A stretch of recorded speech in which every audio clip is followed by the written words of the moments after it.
بسم اللہ وسلاۃ وسلام علی رسول اللہ تو غنی ازہر دو عالم من فقیر روز معاشر عذرہائے من پذیر ور حسابم راتبینی ناگزیر از نگاہ مصطفیٰ پنہاں بگیر۔ ناظرین و سامعین السلام علیکم ورحمۃ اللہ وبرکاتہ۔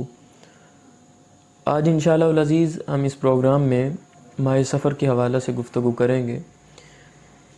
سفر کے مہینہ کے متعلق لوگوں میں جو غلط نظریات، غلط عقائد پائے جاتے ہیں کہ سفر کا مہینہ منحوس ہے، اس میں جن اترتے ہیں، بلائیں اترتی ہیں، لوگوں کے اوپر بڑی سختیاں آ جاتی ہیں، لوگ بیمار ہو جاتے ہیں اس مہینے کے اندر۔ تو ہم پرستی جو ہے نا ہمارے معاشرے کے اندر بڑی عام ہو چکی ہے۔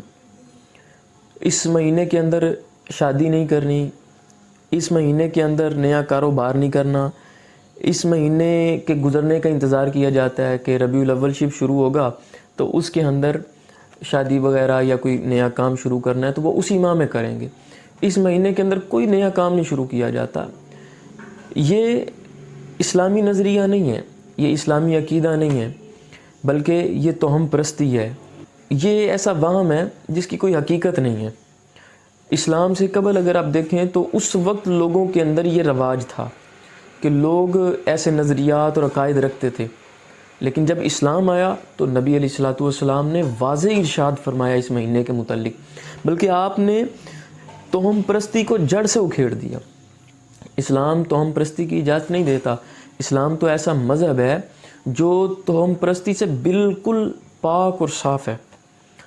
آقا پاک علیہ الصلوۃ والسلام نے کس طرح اس کی بنیاد ختم کی، اس کو جڑ سے ختم کیا، بالکل وضاحت کے ساتھ آپ نے ارشاد فرما دیا۔ آپ نے فرمایا ولا سفر ولا غولا، نہ سفر کا مہینہ منحوس ہے اور نہ جن وغیرہ اترتے ہیں، کچھ بھی نہیں ہوتا اس مہینے میں۔ قیامت تک ہدایت کا سرچشمہ قرآن کریم ہے، اور قرآن کریم کے اندر جو آیت ہے اس کو سنیں آپ۔ افحسبتم انما خلقناکم عبثا، تم سمجھتے ہو کہ تمہیں عبث پیدا کیا گیا ہے؟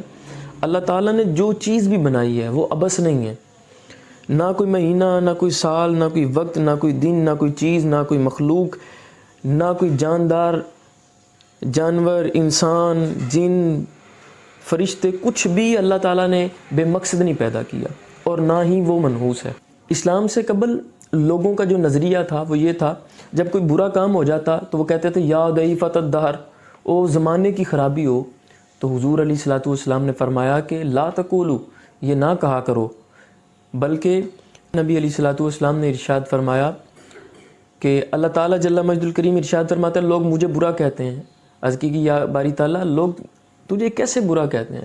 فرمایا کہ اللہ تعالیٰ ارشاد فرماتا ہے میں زمانہ ہوں، یعنی میں نے زمانے کو پیدا کیا۔ لوگ زمانے کو برا کہتے ہیں تو وہ کس کو برا کہہ رہے ہیں؟ زمانہ کس نے پیدا کیا؟ اللہ تعالیٰ نے۔ اس طرح کوئی بندہ منحوس نہیں ہوتا، کوئی مہینہ منحوس نہیں ہوتا۔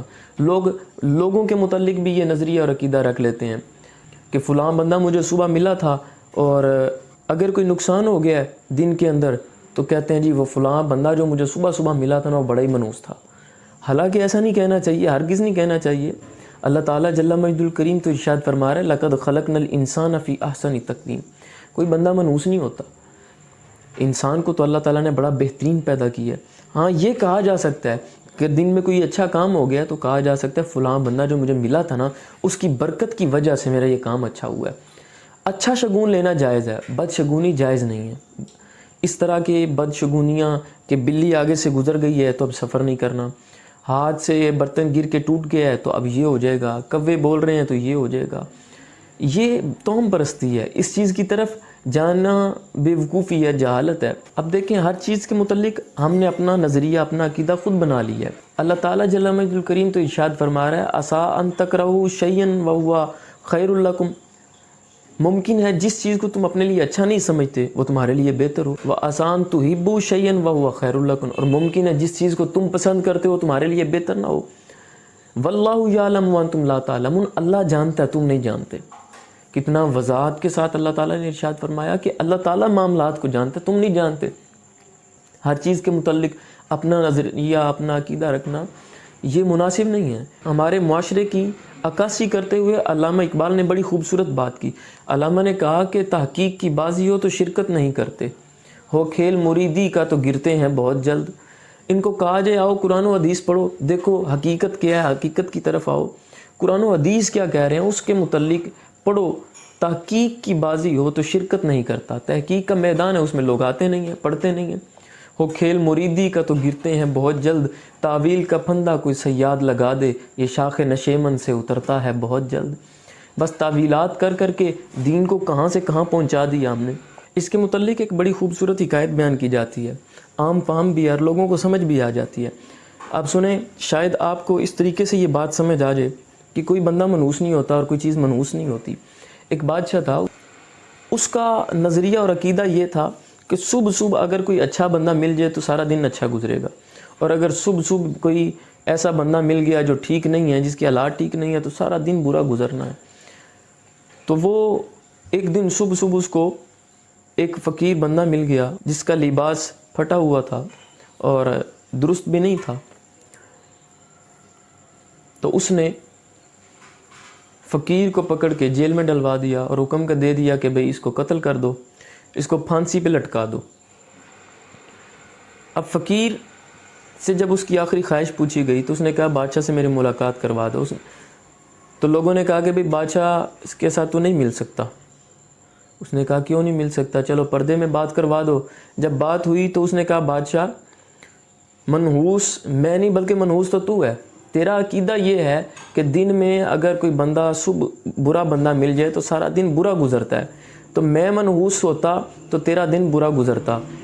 تو منحوس ہے، میں نے تجھے دیکھا، تجھے دیکھنے کی وجہ سے دیکھ مجھے پھانسی ہو رہی ہے۔